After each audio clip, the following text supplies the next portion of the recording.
Hello friends, welcome to my channel blossom zone.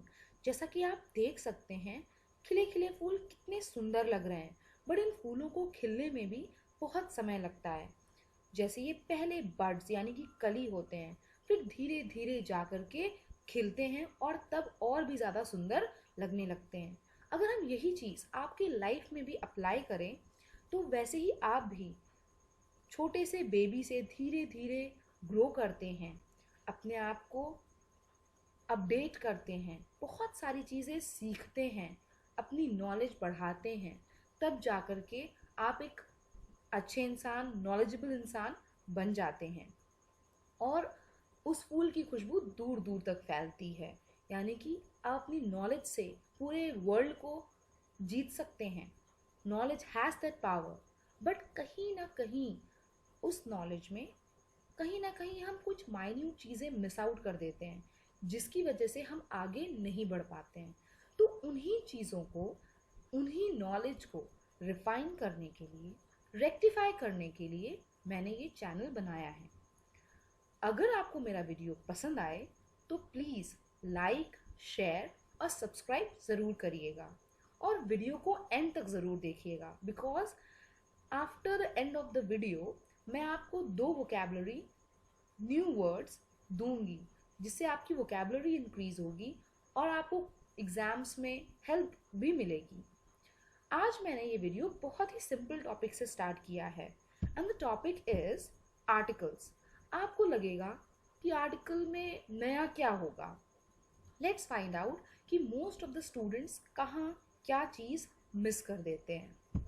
So starting with the definition and types of article, जैसा कि आप सभी को पता है that article describes a noun। अगर हम सिंपल सीधे शब्दों में बोलें, name, place, animal, thing, this contributes noun, ये noun बनाते हैं और noun को ही describe करता है article, बताता है कि वो specific है या नहीं।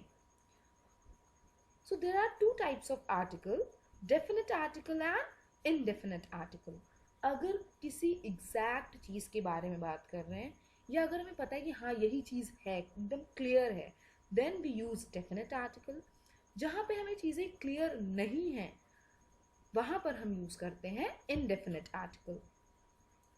अदर डेफिनेशन पे अगर हम चाहें तो डेफिनेट को डेफिनेट इसलिए कहा जाता है because it is used in the relation to a particular thing और पर्सन। मैं अगेन एम्फसाइज कर रही हूँ पर्टिकुलर। क्यों एम्फसाइज कर रही हूँ? क्योंकि अगर हम किसी विशेष चीज़ के बारे में बात कर रहे हैं देन हम डेफिनेट आर्टिकल यूज करते हैं, and you all know definite article क्या है, the.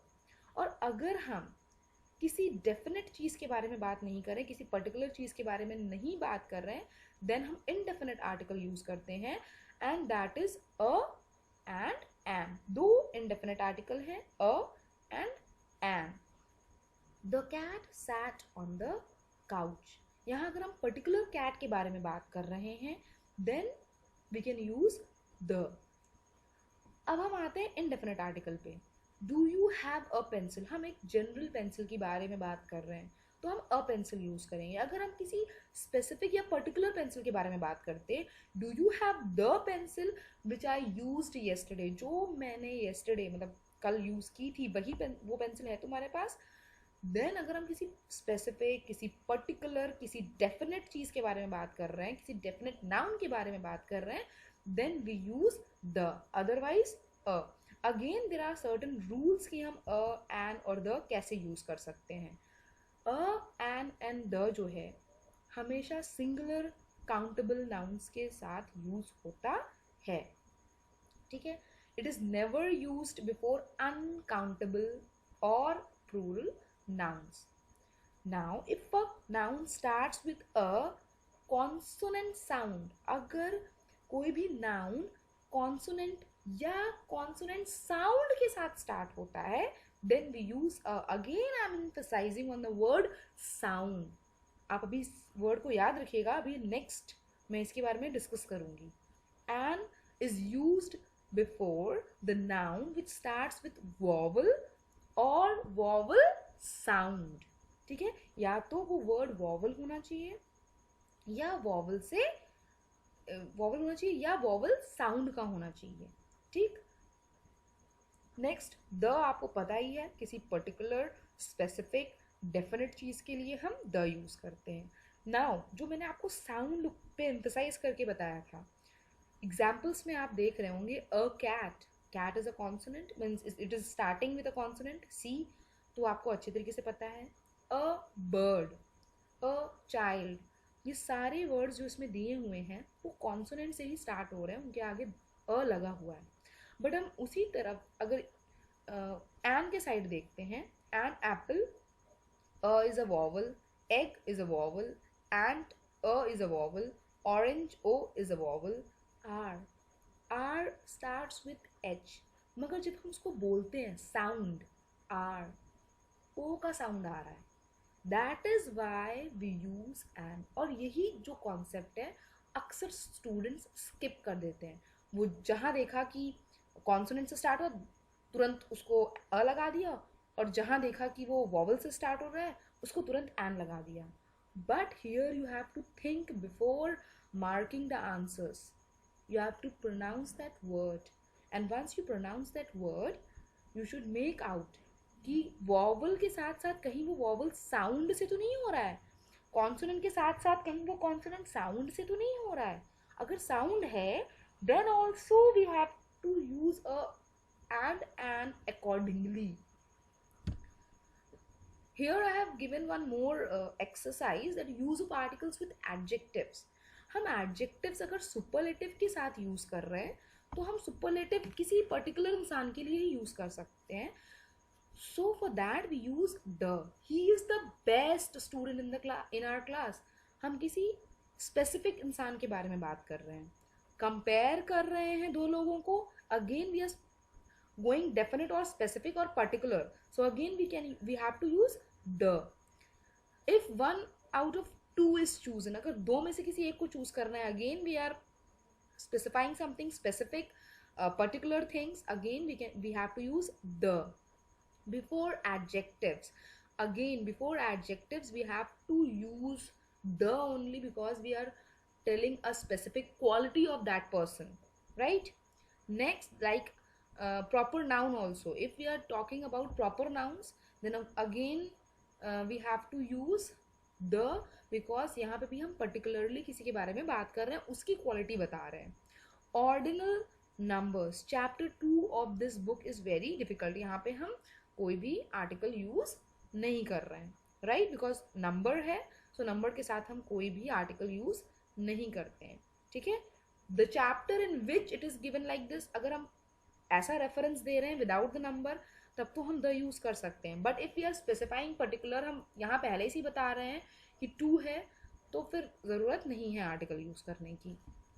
Before adjective like same, whole, all, both, again यहाँ पे हम स्पेसिफाई कर रहे हैं, ठीक है। He is the same boy that met me in the market, same boy है, वही बॉय है, पर्टिकुलर हम उसी के बारे में बात कर रहे हैं, then we again are going to use the.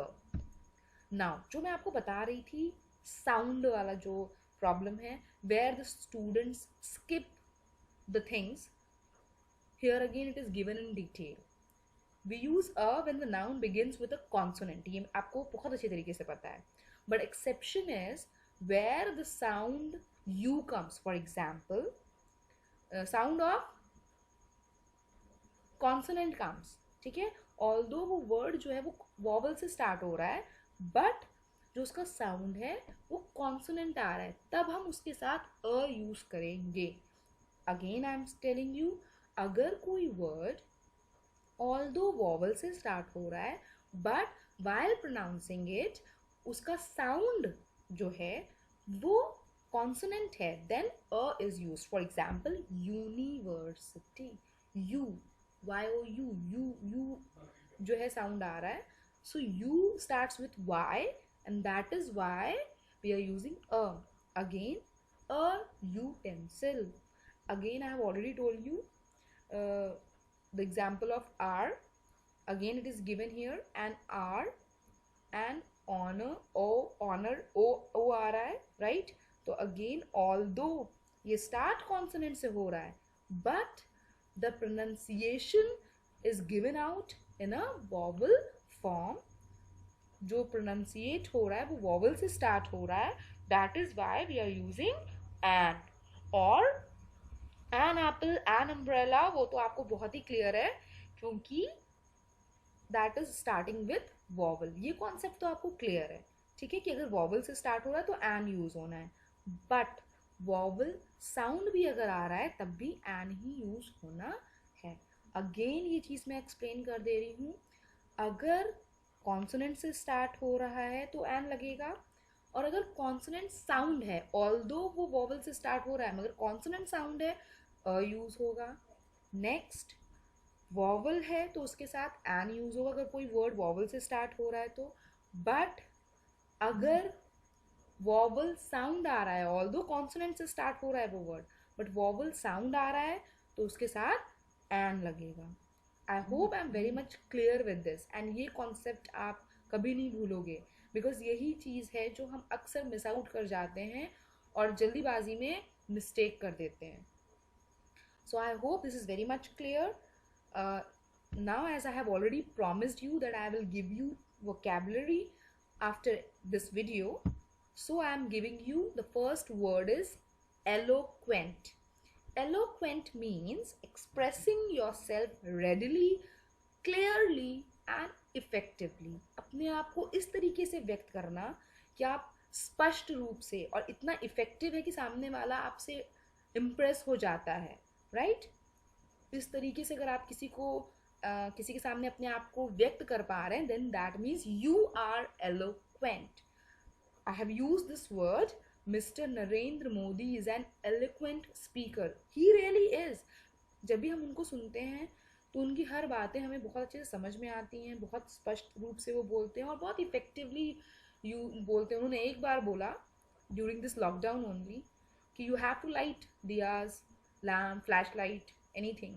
लोगों ने किया बिकॉज वो इफेक्ट है उनमें, उनकी स्पीच में, right? Next word is inimical.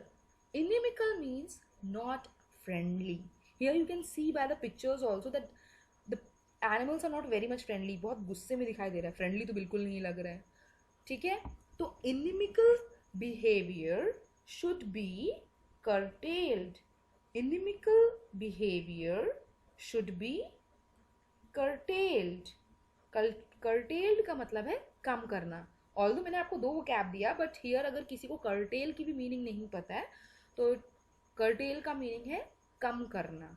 जो हमारा जो नॉन फ्रेंडली बिहेवियर है इसे हमेशा हमें कम रखना चाहिए, क्योंकि अगर हम अनफ्रेंडली हैं किसी से भी, we are not friendly with anyone, तो हमारे लिए ही प्रॉब्लम है, right? So we should be very much friendly and अपनी लाइफ को अच्छी बनाने के लिए फ्रेंडली रहना ही अच्छा है. इस तरीके से तो बिल्कुल भी अच्छा नहीं है, right? So these two words I have given. I hope it would be useful for you, and if आपको मेरी वीडियो रियली बहुत अच्छी लगी हो तो प्लीज़ लाइक, शेयर और सब्सक्राइब करना ना भूलें. एंड वन मोर थिंग, अगर आपके पास ऐसे ही कुछ और डाउट्स हैं, you can comment in the comment box so that I can work upon it और वो कन्फ्यूजन्स भी मैं आपकी दूर कर सकूँ. Thank you for watching. Thank you.